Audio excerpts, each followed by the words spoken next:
No niin. Tervetuloa taas tänne Palvelutalo Jähmyn sosiaalisen median kurssille. Ja ennen kuin aloitellaan, niin meidän pitäisi käsitellä alta pois tämä viime maanantainen Facebook-selkkaus. Kaikki tietää kyllä, mistä selkkauksesta minä puhun, niin Reija ja Pirkko, kertoisitteko te, että mistä kaikki alkoi? No, tehdäänkö näin, että käydään tämä nyt ihan kohta kohdalta läpi, että ei sitten pudota noihin samoihin sudenkuoppiin seuraavalla kertaa, eikö niin? No niin, eli kaikkihan lähti liikkeelle siitä, että Reija tässä teki maanantaina Facebookiin päivityksen Kaunis valo tänä aamuna, johon Pirkko vastasi, kuulostaa ihanalta, johon Reija vastasi, ei tarvitse huutaa, johon Pirkko vastasi, en minä huuda, johon Reija vastasi, kyllähän huudat. Koska Pirkko huusi? En huutanut. Huusit! Kuule, Pirkolla taisi jäädä taas vaan tää caps lock päälle.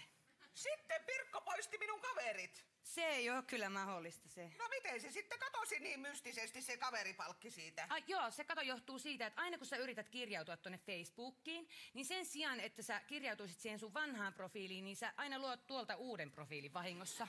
Ei pidä paikkaansa. No mitenkä sieltä sitten löytyy 48 hämmästyttävän samannäköistä reijakekäläistä? Sattumaa. Ja sitten keskusteluun liittyi Veikko.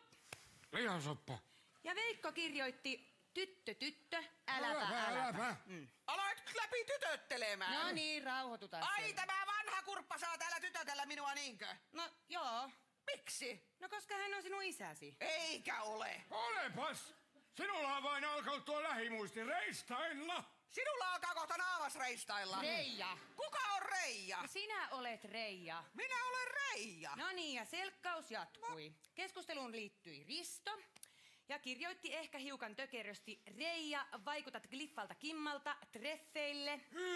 Jaska Vanne, miten niin tökerösti? Niin, minä olin imarreltu. No sillä tavalla tökerösti, että teillä on edelleenkin takana se 40 vuoden avioliitto, joka päättyi siihen, että Risto kavalsi kaikki Reijan rahat. Myönnetään, mutta minä ajattelin, että kun Reijalla on näitä muistihäiriöitä, niin mehän voitaisiin aloittaa niin sanotusti puhtaalta pöydältä. Sika! No niin, ja sitten Topi liittyi keskusteluun kirjoittamalla Riitta Väisänen nakukuvat, koska ilmeisesti luuli taas tätä Facebookin vastaussaraketta Googlen hakukentäksi. Heitteri, on ihan paska! Ja siihen Risto vastasi omalla alastonkuvallaan. No sen kuvan piti mennä Reijalle yksityisviesti. Piti mennä, mutta ei mennyt, voi että kun olisikin mennyt. Ja siihen Topi vastasi lataamalla oman alastonkuvansa, jossa tosin näkyy vain miehen polvi ja nurkassa kissa. iPhone on ihan paska. Ja siihen Reija vastasi kuvalla omasta polvestaan ja kissastaan. Jolle Pirkko alkoi huutaa. En huutanut. Huusit. Minä kirjoitin siihen, että ihana Felix. Niin oikein naamaan hieroit sitä, että minulla ei ole miestä, että minulla on vaan ihana Felix. Ja tätä jatkui niin kauan, kunnes teidän lapsenne kirjautuvat teidän nimissänne ulos Facebookista ja vaihtoivat teidän salasananne. Eli asiaan, miten me päästään takaisin Facebookiin? Facebook! Nyt hiljaa, se ei valitettavasti ole kyllä mitenkään enää mahdollista. Mitä? Miksi? No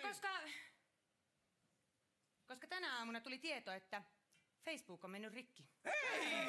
Kyllä. Korjaa se! Ei pysty korjaamaan. Facebook on ihan paska. Niin on. No mitäs me sitten tällä kurssilla tehdään? No nyt on kuule semmonen juttu, että nyt ei tehdä enää yhtään mitään. Että kiitoksia vaan kaikille tästä kurssista ja oikein mukavia loppuvuosia ja no osalle kuukausia. Kiitos samoin.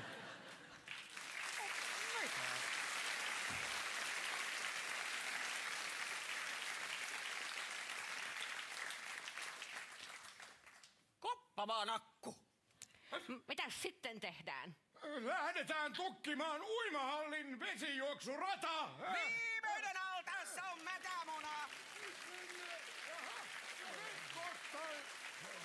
Pirkko